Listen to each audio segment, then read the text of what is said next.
आज हम जानेंगे कि वह कौन सी 5 वस्तुएं हैं जिसे धनतेरस के दिन अनिवार्य रूप से खरीदना चाहिए और उसे लाने से घर में जो है लक्ष्मी की आवक होती है, घर में धन संपत्ति की संपन्नता बढ़ती है। इसे अनिवार्य रूप से सभी को लाना चाहिए। नमस्कार, मैं पंडित राजकुमार दुबे आप सभी का आपके चैनल में स्वागत करता हूं।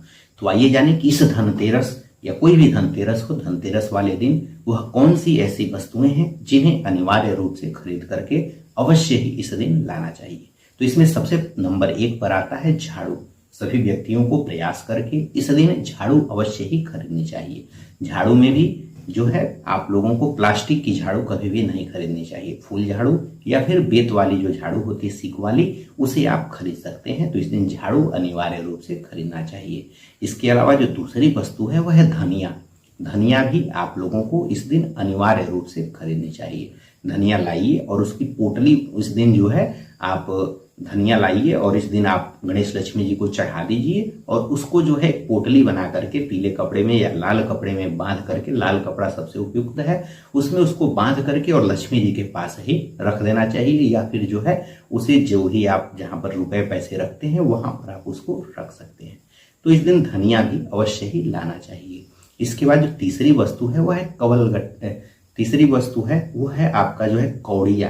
कौड़ी होता है और गोमती चक्र होता है, तो इसे भी इस दिन अवश्य ही लाना चाहिए। कौड़ी लक्ष्मी जी का ही प्रतीक माना जाता है और गोमती चक्र से भगवान विष्णु का प्रतीक माना जाता है। और माना जाता है कि इस गणेश भगवान विष्णु और लक्ष्मी जी जब आपके घर पे आपका जो भी जो है जहां पर भी धन संपत्ति आप जहां पे रखते हैं, तिजोरी रखते हैं, इस दिन आप इसकी भी जो है पूजा स्थल पर चढ़ा दीजिए और इसे पुनः जो है इसके बाद आप अपने जहां पर भी आपकी धन संपत्ति रहती होगी वहां पर आप इसे रख सकते हैं। तो इस दिन आप लोगों को जो तीसरी वस्तु है वह जो है गोमती चक्र और कौड़ियां हैं। तो पहला हमने बताया झाड़ू, दूसरा धनिया, तीसरा जो है गोमती चक्र और कौड़ियां। इसे आप लोगों को अवश्य ही खरीद करके इस दिन लाना चाहिए। इसके बाद जो चौथी वस्तु है वह है कोई बर्तन। बर्तन में भी जैसे लोहा और स्टील, इसके बर्तन या एल्युमिनियम, इसके बर्तन आप लोग बिल्कुल भी खरीद करके ना लाइएगा। तांबा का बर्तन खरीद सकते हैं या फिर पीतल का बर्तन आप इस दिन खरीद सकते हैं। तो तांबे या पीतल का कोई भी बर्तन हो, छोटा हो चाहे बड़ा हो, आप इस दिन अनिवार्य रूप से खरीद करके ला सकते हैं। इसके अलावा जो अगली वस्तु है वह है पांचवी जो वस्तु है वह है लक्ष्मी या गणेश जी की मूर्ति या फोटो। जो अगर दुकान होगा, चाहे जो अपने घर पे फोटो रखते होंगे, तो जो फोटो रखता होगा वह फोटो लाएगा। जो मूर्ति रखता होगा अपने घर पे जैसे पूरे वर्ष के लिए वह मूर्ति लाएगा।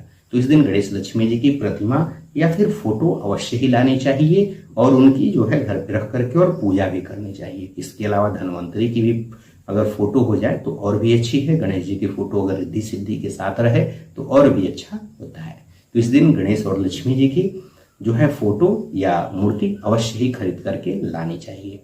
इसके अलावा जो अगली वस्तु है वह जो है जैसे मान लीजिए खील और बतासा। जैसे यह बहुत ही जो है लचदाना को ही खील कहा जाता है और बतासा में बतासा जैसे मीठ चीनी का होता है थोड़ा बड़ा बतासा, तो बतासा और यह आपका लचीदाना, यह भी इस दिन अनिवार्य रूप से खरीद करके लाना चाहिए। इसके अलावा अगली वस्तु है नमक। नमक से माना जाता है कि घर से नेगेटिव एनर्जी समाप्त होती है, तो इस दिन नमक भी प्रयास करके लाना चाहिए। तो यह जो वस्तुएं हैं यह बहुत ही कम मूल्य में मिल जाती हैं, इसलिए सभी को प्रयास करना चाहिए कि इस वस्तुओं को अवश्य ही आप लोग खरीद करके लाइए। इससे घर में धन संपदा और संपत्ति का आवागमन होता है।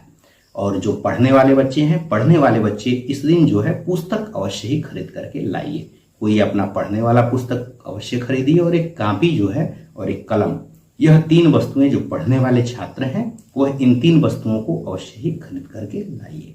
अगर वीडियो अच्छा लगा हो तो भी इसको लाइक करिए। इसके अलावा अगर आप लोगों को धनतेरस पर और कौन कौन सी वस्तुएं खरीदनी चाहिए इनको जानना है और कौन सी वस्तुएं नहीं खरीदनी चाहिए इसको भी जानना है, तो चैनल को सब्सक्राइब कर लीजिए और चैनल पर जाकर के देख सकते हैं या आई बटन पर भी जाकर के देख सकते हैं। इसी तरह की ज्ञानवर्धक जानकारी के लिए वास्तु से, राशिफल से, व्रत त्योहारों से या कथाओं से जुड़ी हुई जानकारी चाहिए तो चैनल को सब्सक्राइब अवश्य कर लीजिए। धन्यवाद।